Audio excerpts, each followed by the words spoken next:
train is going now towards Dnipropetrovsk, which is in the east. No good to the people who are standing around me who want to get west as fast as they can, away from what they fear will be the advance of the Russians. And there are thousands of people along this platform. Can any train possibly take the number of people who are here? It seems very, very doubtful. There's an air of desperation. It's quiet desperation, but no less real for that.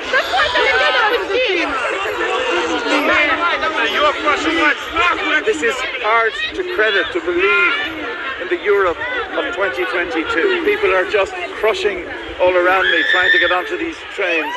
A woman, a young mother with a baby there screaming because everyone's getting crushed.